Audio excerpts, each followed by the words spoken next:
In this example, we're looking at something which is a different sort of problem, but we can use the same concept.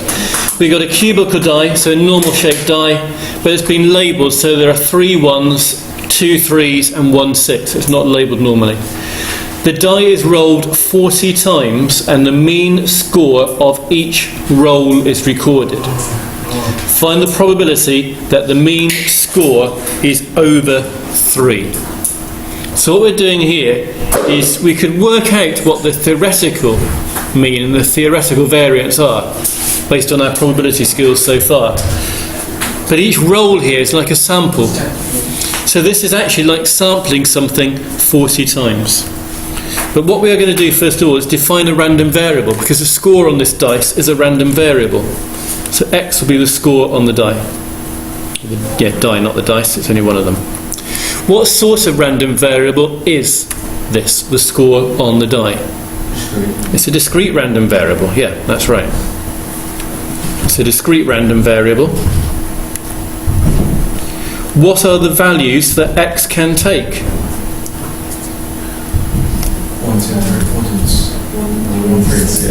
1, 3 and 6. What are the probabilities to go with those values? Because it's 3 out of 6, and that one is 2 out of 6, and that one is 1 out of 6. We said when we did discrete random variables quite a while ago that that is its distribution, all its values with the probability that it takes each value. So from there, how can I work out the theoretical, or in other words, the population mean? How can I work out mu? Yeah, you are quoting the formula for the expected value of x is sigma p x for a discrete random variable. That's correct. So if I do 1 times by a half, 3 times by a third, and 6 times by 1/6, and add those up, I will get the expected value of x, which is the theoretical mean. That's a half, that's 1, that's 1. So add those up, we should get 2.5. So the mean score, if we did it, if in theory, the mean score is 2.5. We don't know what's going to happen on our throws, but it's going to be 2.5 in theory. That's like here the population mean, the theoretical mean, if everything is known and measured. Okay, so what about then the theoretical variance? Theoretical variance, which we will call sigma squared. There's a formula for the variance of x which looks a bit like the one that Rob quoted for the expected value of x. Can anybody remember what it is? Sigma p squared x. Is it x or p? X squared p? No, minus x minus expectation. Okay, and this bit here we sometimes call the expectation of x squared. So it's the expectation of x squared, take away the expectation of x squared. With a pause there to show that you're squaring different things. Yeah, okay. So if I want to work out the expectation of x squared, here that's each x value squared times by its probability. X value squared times by its probability. Are we happy that that's the calculation we would do? Shall I just tell you the answer to that? Yeah. 9.5. Yeah. Okay. So the variance will be 9.5 on the right. So the variance will be the expectation of x squared take away the expectation of x all squared. So that's our 9.5 take away our 2.5 all squared. Do you want to work that out, or would you like me to tell you the answer? Tell us the answer. 3.25.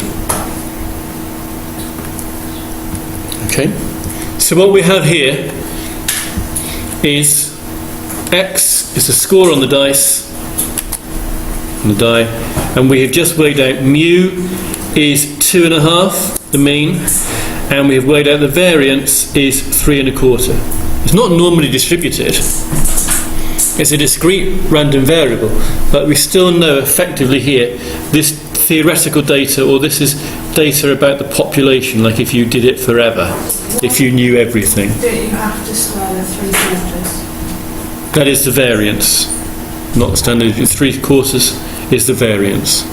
So that is our sigma squared. Right, now, I said that each roll of the dice was like having a sample. So what we were going to do was we were going to roll the dice 40 times and look at the sample mean. So we now are looking at X bar based upon 40 throws of the dice. So can you pull the blind back a bit, because it's divided. So we can work out which one it is.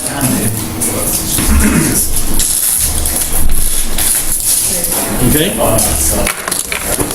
So we're going to roll this dice 40 times, and we are going to look at the mean of those 40 scores.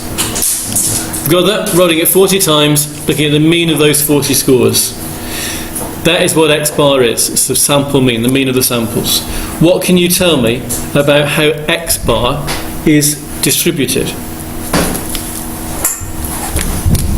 According to the central limit theorem, what do we know about the distribution of X bar? What's the first thing I'm going to write down after my squiggle here? N. 2.5, because the mu comes in here. And then after that? Yeah. Okay. No, that's the variance there. So that's fine. So yeah, I've got X bar itself is normally distributed with a mean of 2.5 and a variance of 3.25 over 40. Okay, if you want those as decimals, that's 2.5 and 0.08125. Now the question we had, find the probability that the mean score of our 40 rolls is over 3. So the question is saying, what's the probability that X bar is more than 3?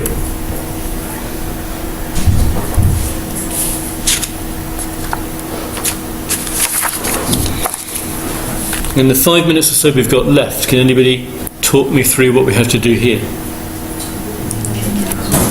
Change it round.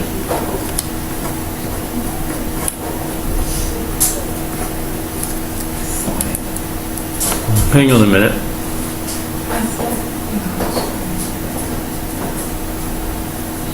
What about the continuity correction, because X was discrete?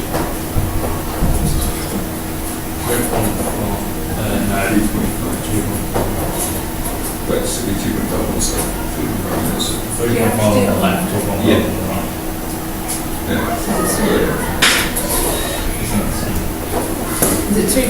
Wait, we did 3 earlier. Yeah, We did that now. We did 3 now. Over there, it's going to be 3.5. Over there. I like what Billy said best. No, it's going to be 2.5. Just 3.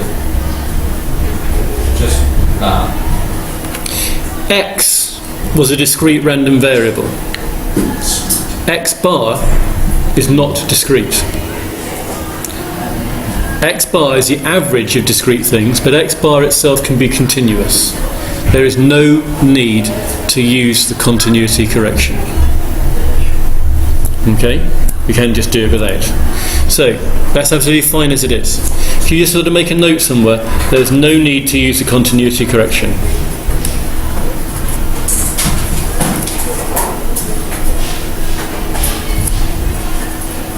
And the reason is that X bar is continuous.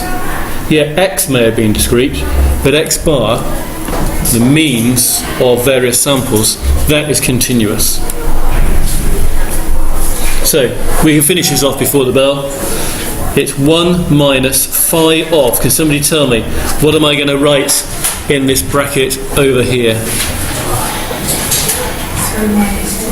3 minus 2.5. Yeah, that's the variance. So yes, down here, that does need to be square rooted. There's always sigma that goes down there. And to speed things up, so I know you're so keen to go, even if it was just 1 second before the bell, because it feels so good to do that.